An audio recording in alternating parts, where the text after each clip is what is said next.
This is a demo of the TP-Link power strip. That's a smart power strip. And this is the 6-plug unit, which is the Model 300. You can see it's got 6 plugs laid out this way. These buttons on the upper left are manual power buttons. They have a little light there with an arrow pointing to the plug that they turn on and off. Over on the left, you've got 3 USB-A ports. Each of these are 2.4 amps. And on the back, you see the model number information and the power switch and the reset for the power strip.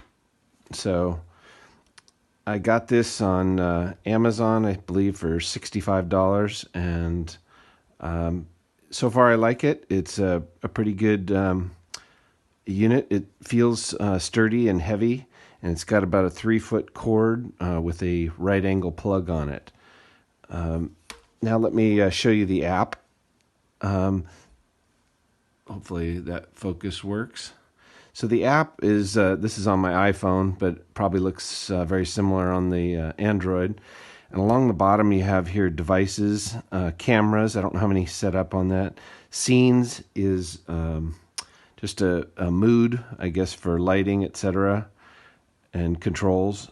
Smart actions is for doing a schedule and things like that. And then activity kind of shows you, I think, the history of events, today and the last several days. So let's go back to devices. That's the main thing.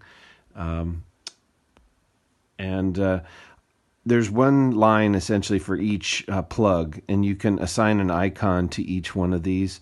You can see the defaults are the plugs. I assigned the top one, Mic PC, and then the printer. So you just press on this green button here to turn it off. So this is the plug 1. And then you can see on the plug that little light went off. So that's an visual indicator that that's turned off. And now if I go into this printer here just by pressing not on this green dot, but on this left side here, I can see I assigned the icon a crock pot, and I thought it looked closest to a printer. And then along the bottom here, you have schedule, timer, away, and energy. So schedule is just that, schedule when to turn it off. Timers, how long you want it to stay on or off. And not sure what away is.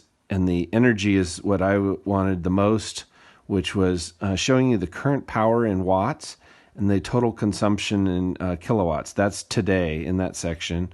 And then this measures it over the past 7 days, and then this over the past 30 days. So yesterday I turned this on and plugged a light into it. It was an LED light, so it was, for an hour. And you can see it used 0.01 kilowatt hours.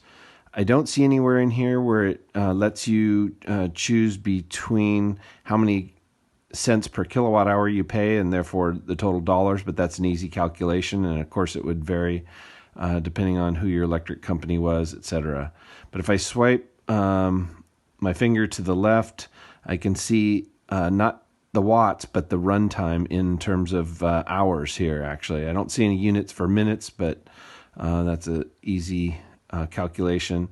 And there's the current runtime, the daily average over the last 7 days, and then 30 days.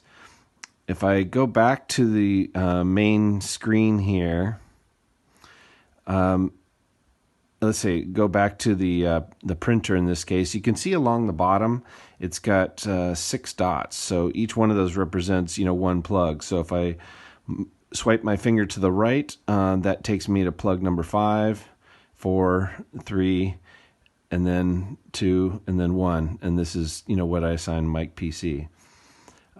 So it's fairly easy to set up. The way I initially set it up, I followed the little instruction card here that came with it.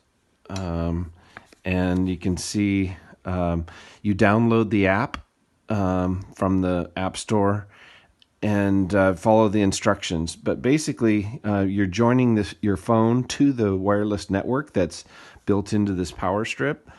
And then you basically tell it your Wi-Fi password so that this can get access to your Wi-Fi network. And if let's see, one more thing I wanted to show you was if I turn this on or off on this screen, you can see the reaction times, less than, it's about a half a second when you press the button to the time it actually goes on and off. And you can hear a audible click when you do that. And that's kind of helpful to know that you've turned it on and off. These extra lights here, one says grounded, one says protected because it's a normal power strip. And then this indicator here, it looks like a button, but it doesn't seem to be a button. It's just an indicator light. And I believe it turns green and orange back and forth when you're going through the setup. That's it. Thanks for watching.